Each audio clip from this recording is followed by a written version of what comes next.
Hey, I want to talk about Donald Trump's one big beautiful bill, but I really don't have the words.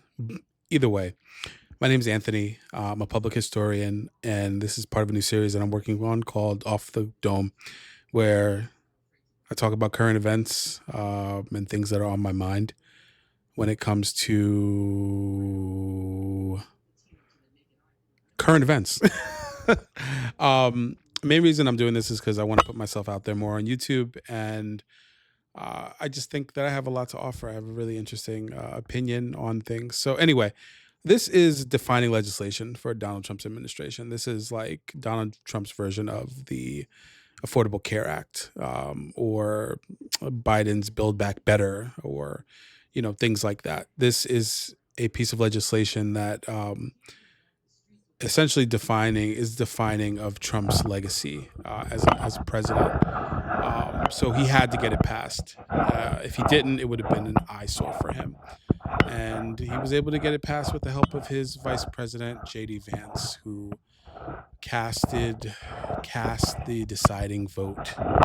Um, what I really found interesting during the whole process is what I really found interesting during the whole process was the conservative senators that came out and was like, "Whoa, wait a minute, this is real." And it was people that had fallen in line for years with Donald Trump. People like Rand Paul, who was uninvited from the Congressional Easter Party, which I thought was so petty. Donald Trump uninvited him from the Congressional Easter egg hunt or the Congressional barbecue, some bullshit like that. And then there was Tom Tillis, the senator from North Carolina, should know that. And the thing I find really interesting is that it was cool to go along with with Donald Trump. It was cool to go along with him as long as it wasn't affecting you. And then now that it's affecting you and your constituents, because they both serve really poor districts, right? Districts that are, and excuse me, not districts, states. They serve really poor states. Kentucky, North Carolina, not so much North Carolina, but Kentucky are extremely dependent on federal aid. And the people that live there, a lot of them are extremely dependent on programs like food stamps, programs like WIC, programs like Medicaid and Medicare. They depend on those things to function.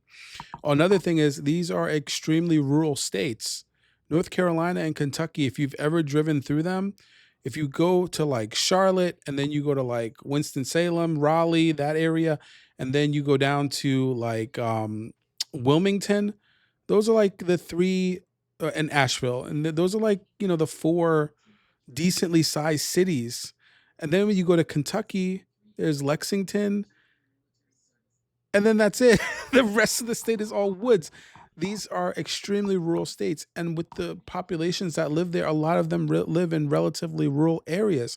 So when they come out with bills like the one big beautiful bill, whatever the hell this bill, the OBBB, when they come out with bills like that, and they say, well, yeah, this is going to decimate rural hospitals. Oh no, no, no, no. But the thing is, the way I see it is like, it's too late. You went along with what Donald Trump did for so long. You can't come out now and all of a sudden talk about you don't like what he's doing. It was okay when he was deporting people. It was okay when he was doing this. It was okay when he was doing that. But now that it's going to affect Mima's hospital visit and Mima's doctors and Papa's gout, now all of a sudden oh, Mr. President, you can't do this. You're being lied to. You think he doesn't know that he's lying to the American public? This is somebody who exudes lies. He lies about everything. He knows that he's lying to the American public. He's not being tricked into anything. He's the president of the United States, and he feels like he's the king. There's nothing that these people are tricking him about. He's thinking that we are dumb and that we don't know what's best for us, while he lines his own pockets, and while his billionaire friends line their own pockets. Anyway, it's too late. If you're a conservative, you're a Republican, and you're like, oh man, I got to come out hard against the president. The time to do that was the day to vote, was on election day, right? Everything that Kamala Harris told us was going to happen is now happening. It's happening in real time. She said he was going to cut Medicare. He's cutting it. She told us he was going to get chummy with Russia. He was going to get us into war with Iran. Now look, right? But America didn't want Kamala. She had 90 days to run a campaign. And I don't know, America decided that for whatever reason, they didn't want stability. It's like somebody that chooses to be in an abusive relationship. Like Trump knocked you upside your head for 4 years and then had somebody break into your house and try to take it over, and you took him back? What the hell? No. I mean, listen. Fool me once, shame on you. Fool me twice, shame on me. I just I don't know, man. Ugh. It's hard. It's hard to watch the shit that's going down in this country because, you know, anyway, I don't know. The system is failing on purpose, right? America has the richest country in the world, but somehow we always claim to be broke. We're like a dad who always has money for strippers and liquor, but doesn't have $20 for his kid's field trip. I don't have it. Why does your school need money all the time? Like, the system is failing on purpose. The system is failing because the government doesn't want to fund it. And I wouldn't say it's scary to watch. It's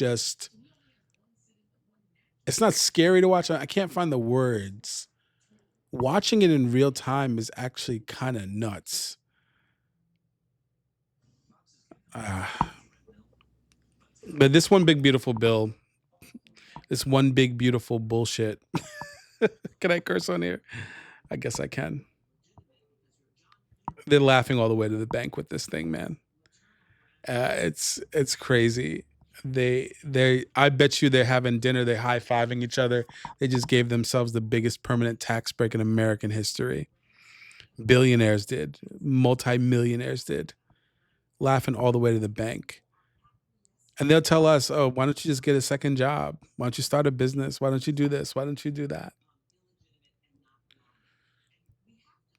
They signed a death warrant for millions. They signed a death warrant for thousands, if not millions, of Americans to line their pocket. Every death under this bill will be a choice, and it will be a choice that they made.